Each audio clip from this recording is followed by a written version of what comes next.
We want tourism to be able to generate about 25% of our overall revenue in Kwara State.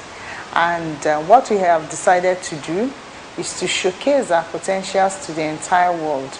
So on the part of the government, we are ensuring that we provide sites and services for all these tourist attractions. That is, we want to provide infrastructural facilities there so that when people come, you can go on a very good road to our tourist sites. You have electricity there, you have provision of water, and of course adequate security on all these sites. You go there, then you pass through the place. And for the other time we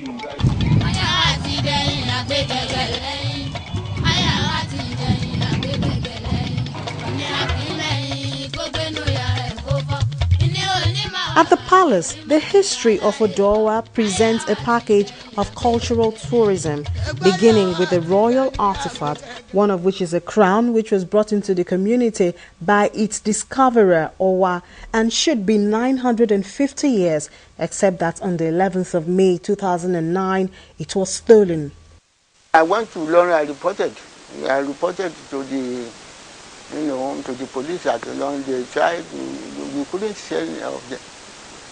The 3 crowns are the crowns that my father brought from Malaysia when he was migrating to this very place. However, other artifacts still remain, such as the chariot, which dates back to 1897. Kábíyèsí Ọba Níyelóyè was given this as a sort of commendation, sort of official car at that material time by the American government. When they came here, for one thing, revenue generation. His attitude to be able to control the leadership skill for controlling this community amicably, with peace and tranquility. He was given this. And you know chariot. This chariot is being driven by horse. There is also the Old Palace, Eresi Royal Court, the official residence of the then king. Another of their priceless possessions are the Aku drums, said to be male and female and used as an instrument for gathering the villagers for announcements and celebrations.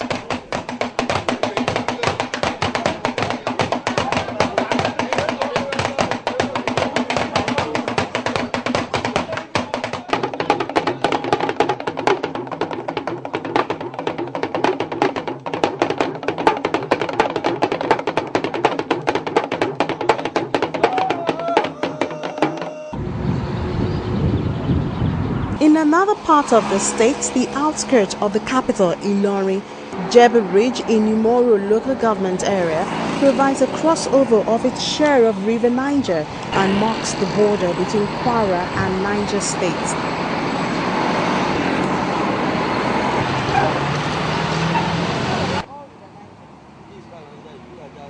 The endowment of nature in the area needs no maintenance from man, as green vegetation spans over a wide landmass, obviously preserved by the river. Also, the rocks, which commands the thought of a supernatural being at work.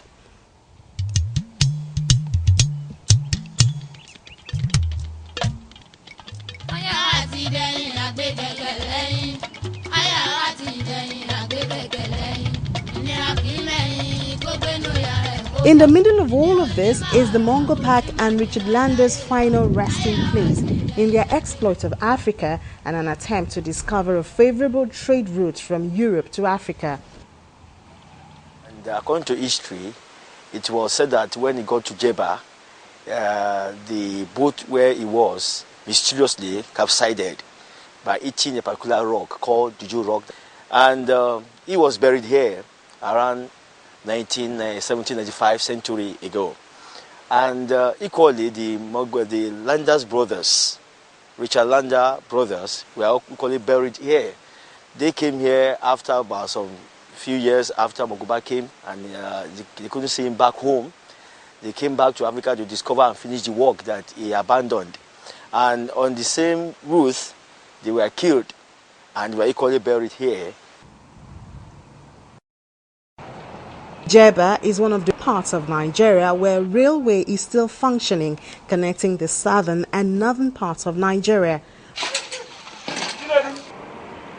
Parts of the rail out of service are being worked on to link the state to Lagos.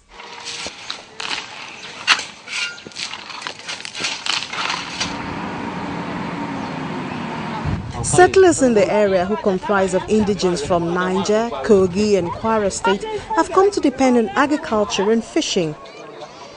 Trade handed down to them from generation to generation.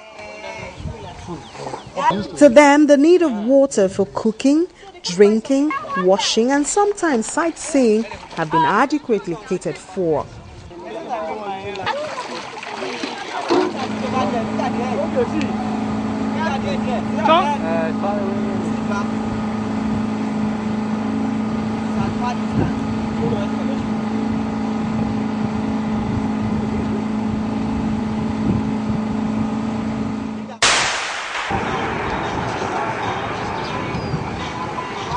Kwara indigenes have also sought to include their culture in their tourism package.